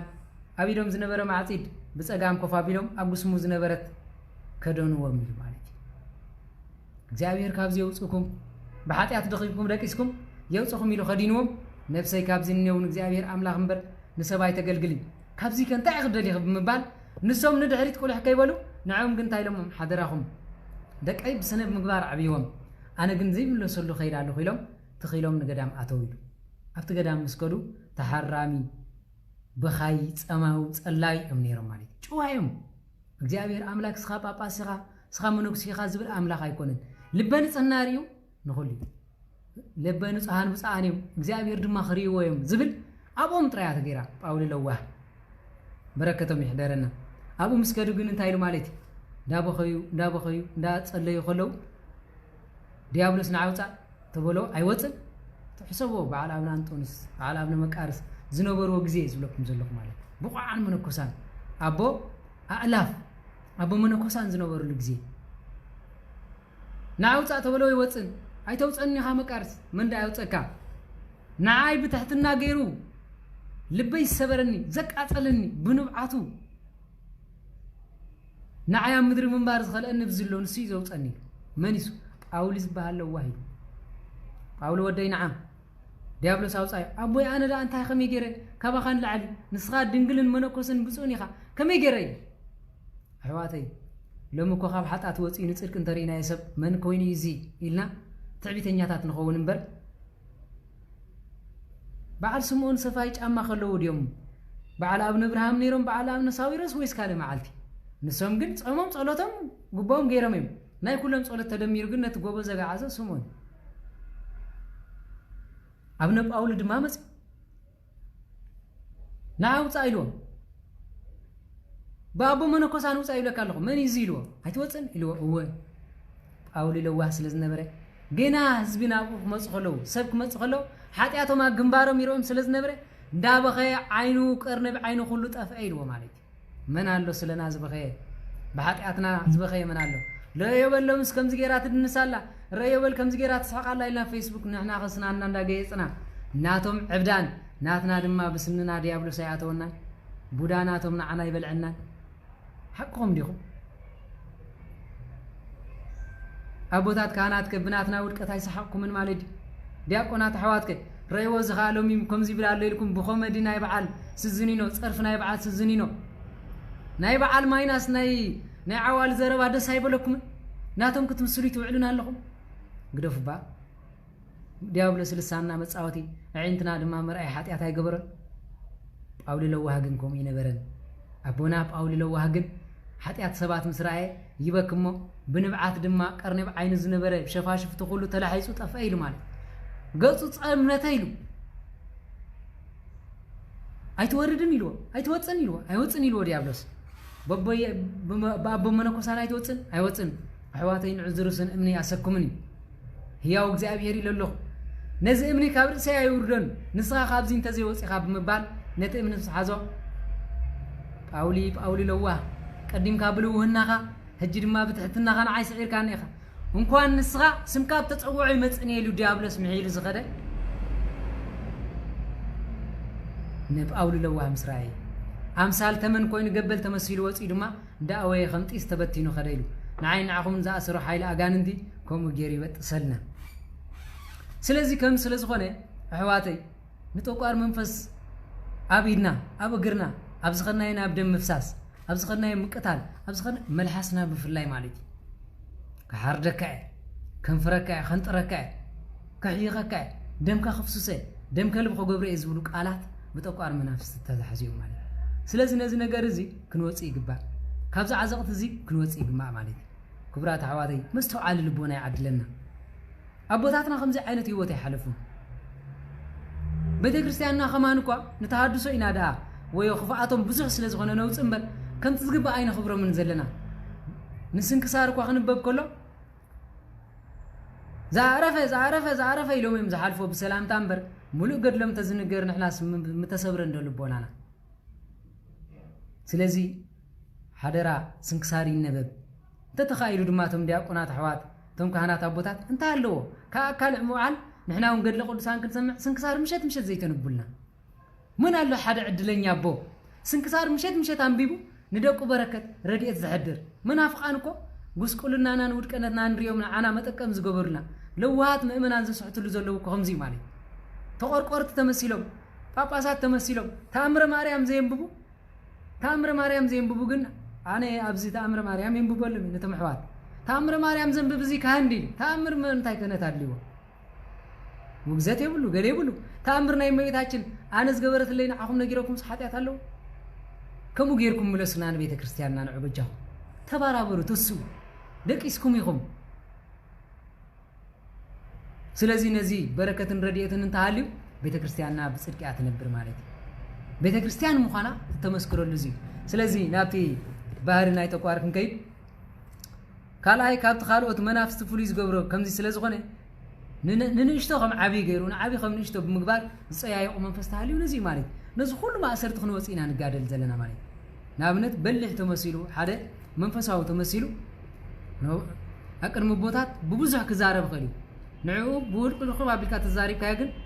من يخصان عين أنا زين بكم مصحف يلن كم زي يلن زي مالي أزيد ما بتعبيد أقار رام بعمل خوك زي أبي رايكونه أب حبرة سب كابز جبرو عفشاوي ملأخ تمثيله صلاة سماعي تمثيله بيت كريستيان صلاة تمثيله قدامات تسالم تمثيله ناوبتات زخي تمثيله زخي منفس الله أزيد ما أقار زبال وأدولهم زبال حلا وسن يلهم زمل خولو أبس مراكو بتقار من فستمر حمز خلو مليوم الله مليوم زي حلا وسناي زول الله مالي كم تمار زولكم موغوغو خي ترفقوا بسم እግዚአብሔር አምላክ ሰንኪቶም ከይከዱ ሰይጣን موغوغو ይሎም ነው በይነም ዘብሉ ቡን ዝብቡ ወለው ማለት ቡን ናይ ተቋር መንፈስ መብዛሕትኩም ቡን ከም ዝኢሉ ሰው ቢኹ ከም ዝትብልዩ ምሳይ ጥራይ 5 ድርሳናት አለው ማለት አነ ከም ብበልኩም ስለዝኾንኩ ብዙሕ ግስታይ ትወሰዱ كتبل عزد الله خزاجر بالله خوينوهم دأمبر بون ناي تقوار منفسيو ناي إسلام منفسيو بتقوار زمرح بدم سخور إسلام أو منفسيو وإسلام أو كايدة سلازم نزت تقوار منفس تمليهم زخور سبات سلازخونو نسوال فقير لمبو سلاز تجزو تايم زبل مالك حتى بلان تاخوينا خمس جبرة أبوتاتنا يبل أبينا هجين دالهم سعري رمبر أبينا أبوتاتنا خصتي ورينا أبي تبيع سعري روز ترخبلو منقستات هاوي سلازخونه أبوتات كيزارو أبي سلازخونه أبي سلاز حازم الدرسان نصينا يكون انزل اب درسان مدهاني عالم يله زينا سلاسي يله انا كو زرخبكم مالي بمولو ات مصعام ساي سلازلو ابزي كم ببلكم سلازخونكم بون غدفو ناي تقوار منفس لك خما تصليمو تكو صلمات ጭኖ خفو እንደገና ድማ ጸሎት ማዕረግ ዝጥቀምሉ ናይ ተቋር መናፍስቲ ማለት ስለዚህ እዚ ሁሉ ነገር ክርዳኩም ክኸላለሁ ስለዚህ ተቋር መንፈስ መብዛሕቱ ዝገብሮ ባህሪ በህልም በመፍረራህ ንጽባህ ዝመጽ ነገር በመራይ ንደቅ ሰባት ከም ጾሉ ኻምሲሉ እዚኮ በአኻይ ኸፉ ዝሐስብ በመባል ገና ኸይመጽ ኸለው ሰብዚ ክጽለኒ ንገዙ አያቱን ዝብልታሊ እዚ ናይ ተቋር መንፈስ ዘሎ ሰብ ገና ከይራኻይ ኸይቀረብካይ መንበብት መጽሐፍ ቋታ ይብሉ ንመጽሐፍ ብገበሩ ንሰብ ትርኢት ፍረደይ አይትፍረደይ ይብሉ ማለት ከይቀረብካይ እንታይነቱ ኸይፈለጥካይ ኸመይ ጌርካ ጽለው ስለዚህ ቅርብ ይልካ አንተ ፈሊጥካይ ግን ከሙ ይመስልካን እንክትብለ ይኻ አቦታትና ግን ቀልጢፍካ አይተናዶም ሕማይ ኸይጸግመካ ዝብሎ ነዚዩ ማለት ክፋአቱን ሰናይ ነገርን ቀሪብ ካረእዩ እዮም ዝብሉ ማለት ስለዚህ ናይ ተቋር መንፈስ ዘሎ ባህሪ እዚ ካላይ ተቋር መንፈስ አመፀኛ ይለኩም ማለት አብ ቦታታት ኮይኑ ጸልማት ኮይኑ ብምኽታር ሰባት ደም ብምፍሳስ ዝኸይድ ነገር ማለት መብዛሕቱ እዚ በደም ሰኸረይ ካላይ ናይ ተቋር መንፈስ መብዛሕቱ ተቀመሉ ደብተራን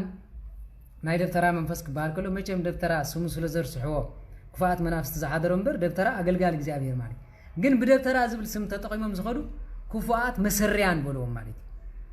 እዚኦም ቀንዲ ተቀመሉ ነዚ ካብ ተቀመሉ ቀዳማይ ጸሊም ድሙ አይኑ ጽኻ ንባዕል በመብላዕ ሓደ ጸሊም ድሙ ሓሪድካ ንደቅ ሰባት መተት በመልአኽ ክልተ እግር ዝቢ በመስዳት መስተፋቅር ሰለስተ ናይ ተቋር ማለት ገና ኣብቲ ናይ ደብተራ መንፈስ ዝብል ወይ ድማ ክፉ መንፈስ ንቤት መቅደስ ተማሳሲሉ ዝኸይድ ዝብሎ እዚ ማለት እዚኦም ዓይነት መናፍስት ዘለዎም ክቅዱስ ኸልዮም ምንም ኩልኩም ትፈልጡ ሃቅ ቆይ ደብተራ ኸሎ ክፉ እንዳገበረ በተሓደ ክታብ ሰሰሪሑ እንዳሃበ ካልኣይ መድፍነ ጾር እንዳሃበ ከሳልሳይ እጾ መሰውር እንዳሃበ ራብዓይ መስሕበ ንዋይ ዝባል ወይ መብዝሒ ሃብት ዝባል ከይዶም እንዳሃቡ እንደገና ኻተ መልሶም ካ ይቅዱሱ ማለት በእናይ አካል እግዚአብሔር ተዕግስቱ አይውዳይ ንዑም ስለስተ ዓገሶም ንዓኻ ዘይገብረካ ከመስለካ ኸይ ንሶም ኮ ኦሮማይ ተፈሪዶም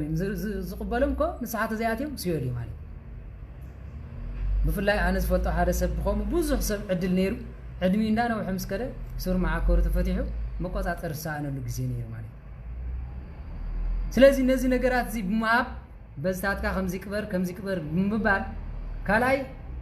ከምዚ ዝበለ ሰብ ምራ ሸጊርን እንተይሎሞ ሞናይ ድሙ መንፈስ ሃቦ ድሙ ትፈልጡ አይኹም ሓደ ብምሕጫር ካላይ ድማ ከምዚ ጌርካ ደርግኻ ከማና መሬት አይትወድቕና ታያት ገብር ቢዳን በግራና ታዓለ በቲሉ ዲያብሎስ ከም ዘውድቑ ጸላም ድሙ ንምንታይ ይመርጹ ጸላም ህይወት ጸሊም ናብራ ክኸዶም ጸላም ደሮ ይመርጹ ጸሊም ናብሩ ከምዚ ጌርካ ሓረዶ ብጸልማት ወሲድካ ቀተሎ ኢሎም ንኣብነት ደሮ ሓሪዶም ኣገዛኻ ይድርብልካ እንታይ ማለት እዩ ነቲ ደም በመናፍስት ይخلልዎሞ ድሕሪ እንታይ ይገብር ጸሎተኛ እንትኾንካ ሓንቲ ጸገም ይብሉ ውዳሴ ማርያም ተብጽሕ ተኾንኩ ኣኽለኩም ናውነ ዘመስማያት በፍርሃት እንደብጽሕኩማ ንመናፍስት ይትፍረዎ ግን ኩላትና ጾም ጸሎትን ስለዘይንወሰን እግዚአብሔር ስለዘይንምለኽ ዝዋዓለን ዘኣተነ እግዚአብሔር ስለዘይነገልግል ነዚ ነገር እዚ ከም ገይሮም ሰደዱልካ ካቡ ነፊስካ ያትኸይ ጠፊጋ ትኸይድ ማለት ጸልማት እንዳኸድካ ድማ ክፉእ ሰብ ጸኒሑ ይቀትለካ ማለት ወይ ንሶም ድማ ይወጉ ኻዮም ዝወጉ መናፍስት ለው ሓደ ግዜ እንዳኸድኩም ከለኹም ጎድና ኢልኩም ሸቕ ትብሎ የለ ከምዚ ናይ ጻዓዱ ዘራርባ ንፋስ ኣቲን ንኸይትብሉ ማለት ንፋስ ኣብ ዘይብሉ ሰዓት ሸቕ ተብልኩም ከንታ ክትብሉ መንፈስ ይዝወቀካ ማለት ኣቦታትና ግን ወጎም ከሎ በስመ ስላሴ ክብሉ ከለው ገድፎም ነይሩ ካልእ ይትረፍ ማለት ኣቦታትና ዲፍ ኢሎም ወዲቖም እንኳ ደመንፈስ ይሱ ዲያብሎስ ከይከውን ካብ ዝሓዝዎ ሓመድ በስመ ስላሴ ክብሉ ከለው ጸበል ኮይኑሎም ኦልሬዲ ናይ ስመ ስላሴ ጸበል ኮይኑ ሲፈውስዎም ሕበጥ አይትሪ ገለይትሪ ሎም ግን ውድቕ እንታይሉ ናይ ደም መንፈስ ስለዘለዎ እንደገና ወዲቕ ወደ ኢልካ እንዳበኸኻ አምቡላንስ ዋየ እንዳብለት እንዳወየ ተወስዶ ሕክምና መስከረ ኦፕሬሽን ስለምንታይ ግብሪ ደም ዝለመዱ መናፍስት ስለዘለዎ መራቦታትና ከምዚ አገሮም ሕውሕው ኢሎም ጸበል መርቆሬ ስርኸሎ ኢሎም ዝተፈወሱኛ ንፈልጥ ማለት ስለዚህ እዚኦም ኩሎም ተቋር መናፍስት እዮም ካልኣይ ዝረቐቐ ባህሪው ብደቂ ሰባት ምጽናዕ ዘለዎ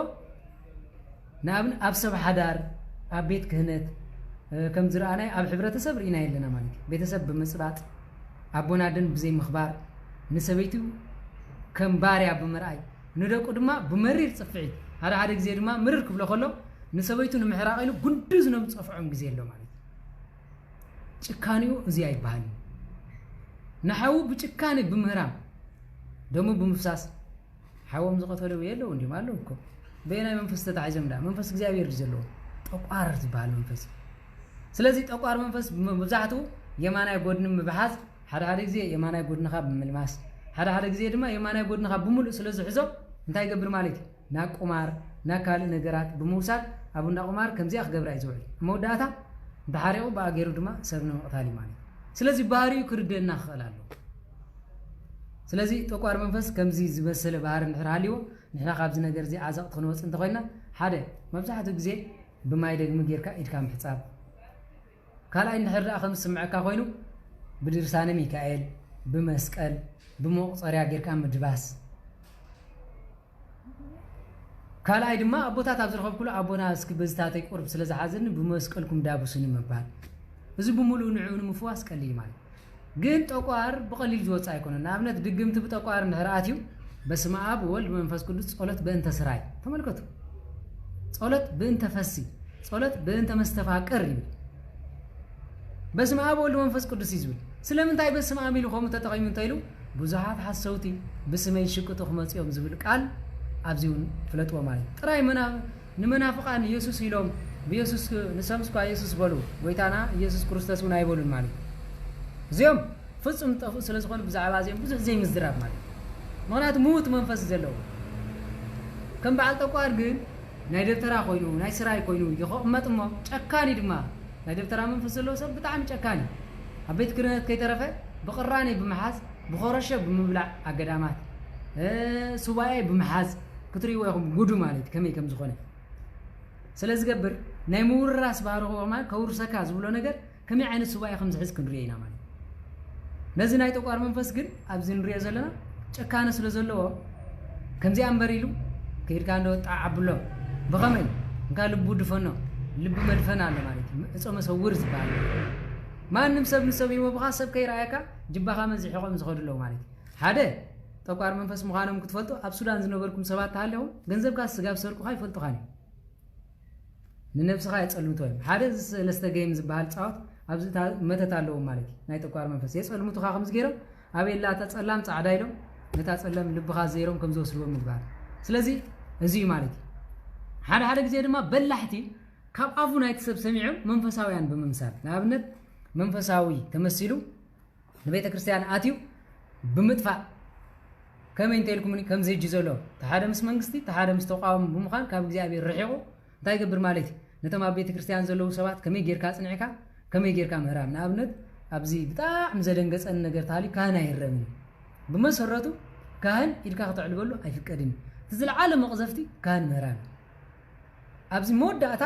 ኣብዚ ዓብ ዝበሉ ሰብኣይ ብኻራ ገይሮም ካሃርሞ ምስራው ብጣዕሚ ሰሚደ ማለት ንምንታይ ከምኡ ገይሮም ተይልኩምኒ ሓደ ስጋው ስምዒት ካላይካ ናይ ጠቋር መንፈስ ስለዝደፈኦም እዩ ግን ከምኡ አይግበርኒ ንድሕር ገይሮም ኮይኖም ዋላ ቤተ ክርስቲያን ምእታው ዳ ተኸልክሎም ምናልባት እዚ ከማን ጥዑይ ኮይኑ ይኮነን እምበር ከመይ ጌርካ ካራ ንገልገለ እግዚአብሔር ነቲ ታቦት እግዚአብሔር ቢዱ ዝሕዝ ነቲ ስጋው እግዚአብሔር ቢዱ ዝፍትፍት ከመይ ጌርካ ተቆትሎ ከመይ ጌርካ ከምኡ ታሃርሞ ናይ መጨረሻ ዓለም ትኾነላ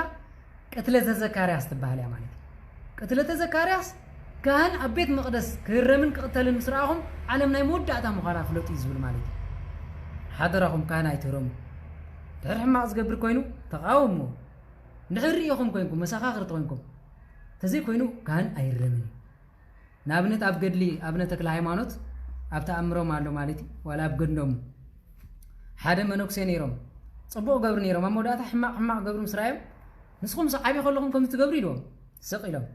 بتاعم يعصياف ነገር ከገብሩ ስራይም ብድድ ይሉ ጉንዱዝ ነው ጽፊዖም ሽዑ ተክለ ሃይማኖት ከም ጥቅሻ አይኒ ማለት መጽዩ ከመይጌርካ ካን ታርሚሉ ኃጢአት ገይሩ ተክለ ሃይማኖት አባይ ኃጢአት ገይሩ ንደቀይ አኔ ቆጽዑ ምበር ምስኻይ ተቆጽዑ ምን ተመልከቱ ማለት ቅዱሳን እንኳ ኣብ ገዳሙም ተሐለቅቱ ብምኻን ከም ዝገብሩ ሕማቅ ተገይሩ ክትወቅሶ ዓገብ ክትብሎ ግን ግቡይ ማለት ተዘይ ኮይኑ ሸያሚው ሰላሚው እግዚአብሔር ስለዝኾነ ምስ እግዚአብሔር ይኻትም ባአሰላህ ነውሪ ስለዚህ ጠቋር መንፈስ ሓደሩ ተኮይኑ ምበር ካህን እንኳን ክትሃርሞ ክትሳለሙ خلኻ ናይ ካህን መስላም ከማን መጥንቃቅ ይድልይ ከምዚያ ጌርካ ኢድካ አሲርካ መጀመሪያ ነው ይኻድንን ትብል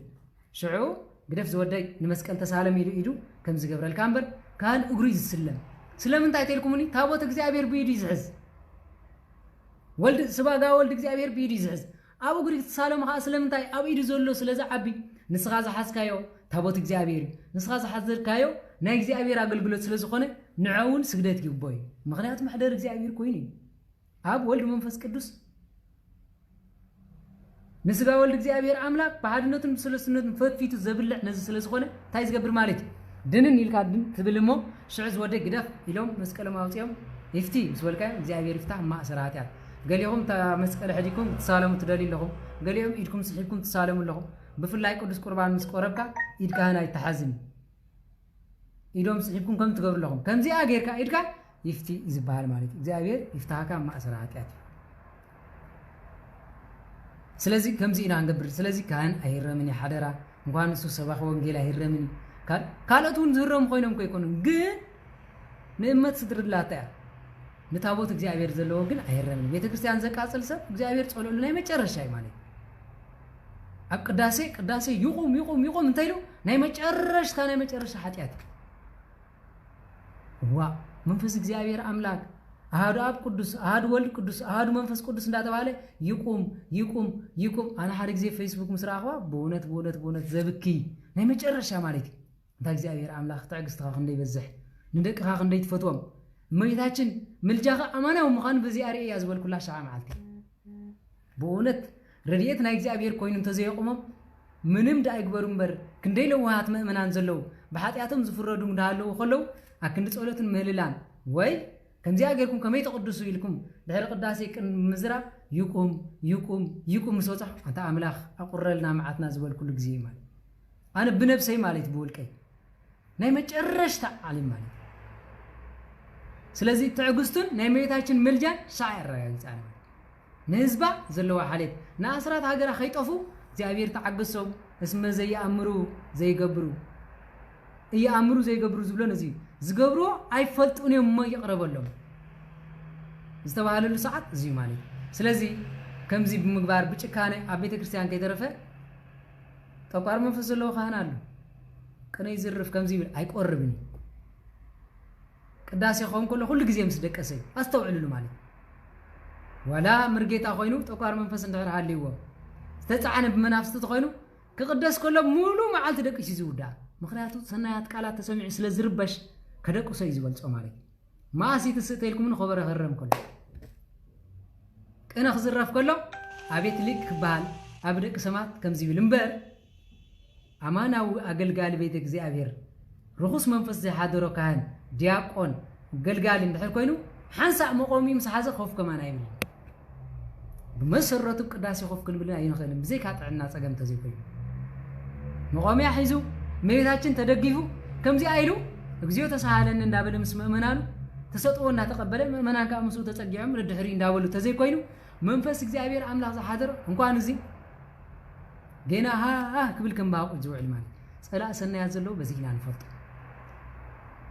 ስለዚህ ተቋር መንፈስ ታሊ ወንታ ይዝገብር ዝኾነት ነገር ተይሉ ለዲያቆናት በመግቡዕባዕ ንኻናት በመግቡዕባዕ አንንዲሊቅ ዘዓይነቱ ከምዘይ ድፈር ምክንያቱ ግርማ ሞገስኩም ዝባል ግርማ ሞገስ ኩነኒ ሎም ዝወስድዎ ናይ መናፍስት ጸሎት አለ ንዑ ስለዚ ወስዱ ናይ ተቋር መንፈስ ስለዝኾነ ኃይልን ግርማ ናይ በረኻ አጋንንቲ ማለት ስለዚህ ተቋር ብጣዕሚ ከምዚ ባህር ለው ተማሳሲሉ ሓደ ግዜ አማጨለት ኮይኑ ጻድቅ ተመሲሉ ነቢ ተመሲሉ ዝዛረብ ካለው ማለት زين تعيز قبل جامعه ماوتو كم زي ببارو يبل قلنا قدس قربان أي قربني تايدا زي تقرب نو أنا يبقعكم أبوتاتنا قنكم يبالو بحتاو مسيوم كل جزء أبوتاتنا زمورنا نجري دياقون انت يبل نصر بالمالك كان دما قدوسو لقدوسان قدوس نقدسان يزغبا مسبله هذا قدوس هذا ولد قدوس هذا وت منفس قدوس إنا نبل حكايدو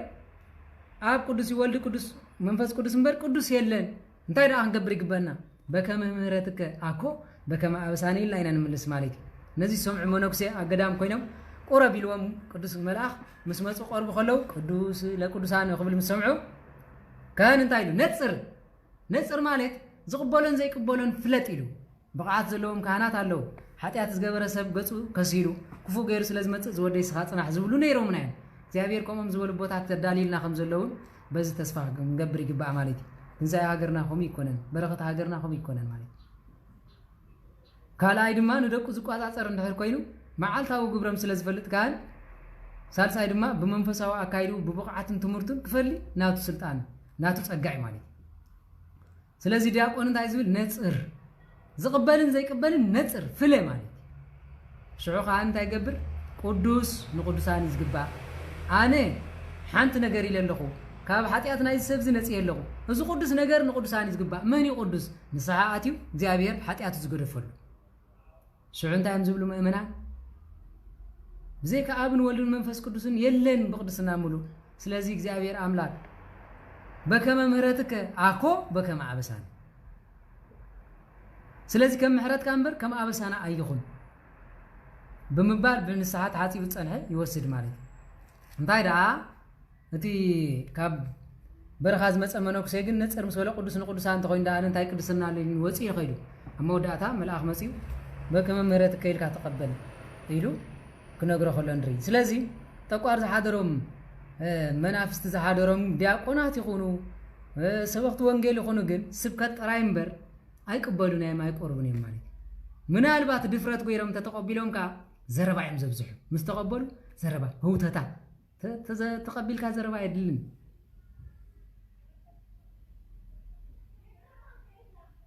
ምስ ተቀበሉ ተግሳጽ ይብዝሑ ማለት ስለምንታይ ስጋ ወልድ እግዚአብሔር ክብሩ ፈሊጡ ድማ ሓንሳእና ሓዋር ተማዓልቲ ስጋብ ተሓልፍካ ብጸሎቱን መድገሚያ ዘለዎ መድገሚ እናቆጸረ ዳዊት ዘለዎ ዳዊት እንዳንበበ እንደገና ድማ ሙቹ ነገራት ከማና ይበልዕኒ ማለት ጠቋር መንፈስ ዘለዎ አገልጋሊ ወይ ድማ ቆራቢ እንድሕር ኮይኑ ልክዕ ምስ ቆረበ ካብ ቤተ ክርስቲያን ከይወፀ ከሎ ቡና ክሰቲ ዝጎይ ቡና ፍልሕላ ስለምንታይ ስለዘቃጽሎ ብኡ ንኽዕገስ ዝጥቀመሉ ሜላ ማለት بمسرته كوسغاول እግዚአብሔር እሳት በሊዕካ እሳት ትድብሰ ዲያ ልስሉስ ነገራት በሊዕና ንበልዕ መግብ ከማንኩ ብዙሕ ክኸውን አይግባን ዘጉስዕ ክኸውን ይብሉን ምክንያቱ ካብ አፍና ዝወጽ ነገር ስጋውል እግዚአብሔር ስለዘሎ ናብ መሬት መታን ከይነጥር ከም በዓል ኮላ መሪንዳ ፋንታ ኮይ ስተን ቢራ ሰት የለውን ቆሪቦም حقهم ዲቆም አውደ አመት እንዲ ቆሪብና እንዲላካ ቢራ ሰት ይራኹም ረይኹም አይራኹም እስክፍረዱ ቢራ ሰት ይخጉስዕ ከሎ ከዳ አንታ ይخመጽ ማለት ስጋ ወልድ እግዚአብሔር ወሲድ ካዳ አልኮል ይስተይ አነ ፍትሃዊ መስለንን ማለት ስለዚህ ነዚ ሁሉ ነገር አገባቡ ፈሊጥና በፍላያት ስርዓት ቤተ ክርስቲያን ምእመናን ክንገብሮ ዝግበአና ካብ ንስሓ ተዛሓጽዩና ተዘይኮይና እግዚአብሔር ዘይፈጠ ነገር የለን እዚ ዳ ጽጋም እንዲ ስለዚህ አቦ ይርሕቆም የሚልካ ብዙሕ ነገር ዝውሰድ ስለዝራና ሓደ ግዜ ድማ አካቶሊክ አጠሚቆም ኣብ ኦርቶዶክስ ዘጠምቆ አይሳን ማለት አነ ዝረከብኩም ስለዘሎ ነዚ ነገር ተዕግስት ስለዘልዮ ስርዓትን ሕግን ቤተ ክርስቲያን ክንገብር ይግበአና ማለት ስለዚህ ጠቋር መንፈስ ዘሎ እዚ ባህሪ ማለት ካላይ ጠቋር መንፈስ ዘሎ ሰብ ምስ ቆረበ ኾራይ መንፈስ ቅዱስ ወሲዱ ከሎ ግን ተኾርኒፎ አቁሲልዎ አቁሪርዎ እሳት ኮይኑ ንዑ አቃጺልዎ ስለዝኾነ ዝኾነ ነገር ተዛሪቦ አይዛርበኒ ቆሪቤ ዘለኹ ምንባል ናይ ተግሳጽ ባህሪ ዝወስድ መንፈስ ቅዱስ ግን እንታይ ማለት ሕጉስ ሓጎስን ደስታን ዘሎ ክዛረቦ ከሎ ፍሽኽታ ክምልስ ከሎ ብትሕትና ማለት ናብነት ጠቋር መንፈስ ዝሓደሮ ወይ ድማ ክፉእ መንፈስ ዝሓደሮ ምስ ቆረበ ናብ እግዚአብሔር መጽኢዶ ይመጸን መናፍስት ዘለዎ ዳ ከመይ ገር ይቆርብ ከመይ ገር ይኣቶ ይትብል መታው ሰዓቲ በመንፈስ ቅዱስ በጾምን ጸሎትን አሲርና ምሳይ ቆረብ ተይልካ ናብነት ቆረብ ከሎ በቅድስት ድንግል ማርያም ስጋ ቁርባን እቶ ይልካ አሲርካ አንተ ወሲድካ ታ አሲርካ ያ በድንግል ማርያም አካሊ ኣብ ስጋይ ምሳይ ቆረብ ክትብሎ ከለኹም ሃ ክትብል ከለኻ መንፈስ ድሕሪት ይጸንሕ ምሳኻ ይወስድን ታሲሩ ስለዘለዎ ቃል ኪዳን ስለዝኾነ በቅዱሳን ስለዘምሓልካ ቅርብ ክትብል ከለኻ መልአክ እግዚአብሔር ቆሊቡ ሲል ይወስዶ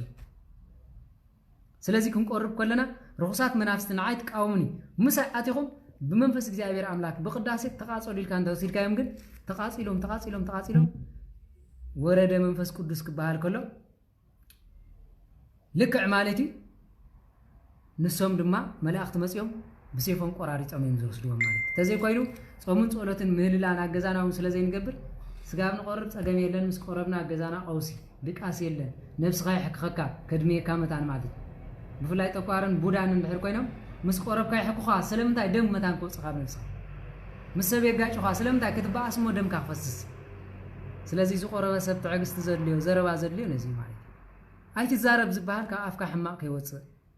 فردون انت وصي سغاو لغزابير سلازوسركا سلازخونن مالي سلازي كمزي مسل نلوم معانتي ابزخا اخلنا يغزي خيوسدلكم زمهارنا زغسصنا كبرن مسغانا نعي كلهم مداني عالم كريستوس سلاز جبرنا كله يخبر يمسجن سلازي أب حبرة سب زمسر رينا يلنا صباح دما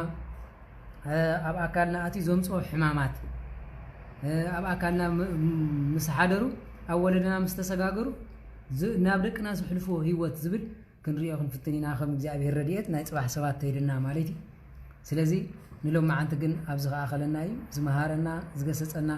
እግዚአብሔር አምላክ ክብር ምስጋናን አምልኮ ውዳሴን ንዑ ይሁን እመቤታችን ቅድስት ድንግል ማርያም ረድኤታ አብዝሃ ቃል ኪዳና አስፊሃ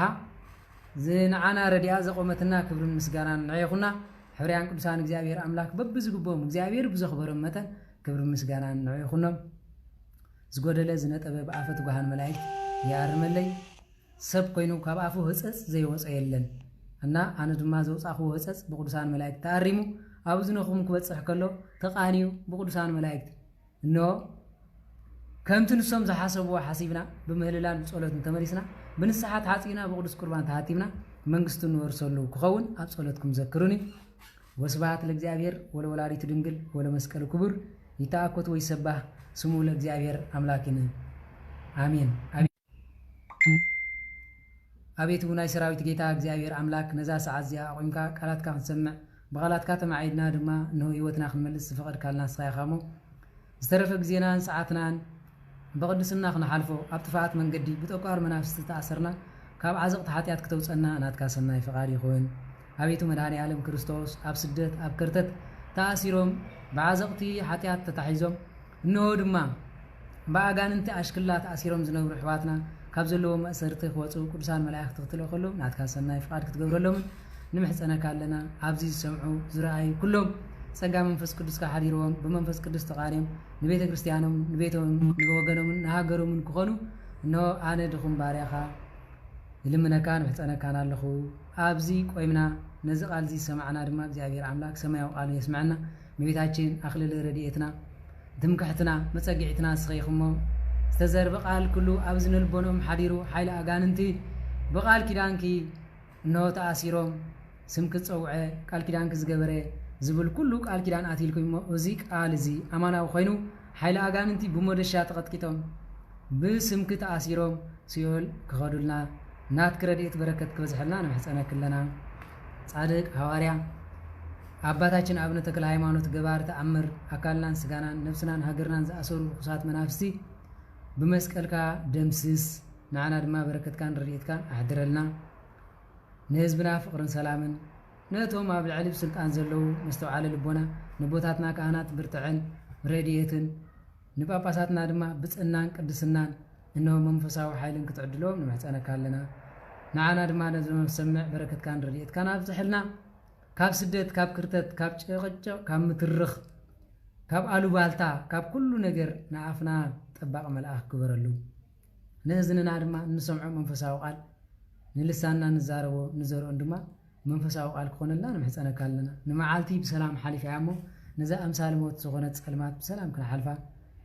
نو مستوم نصبح برهان كاريوم ننساحات حاصيبهم زخرخت قبرنا نمحصنا كالنا سلتخل زغبر كالنا كبر مسغانا امرخو داسي نزل العالم نعاخا يكون امين برخليتي املاك سلام ابز زلنا يفقرن سلامنا يعدلنا برخليتي زاير مسكلاتكم يكون امين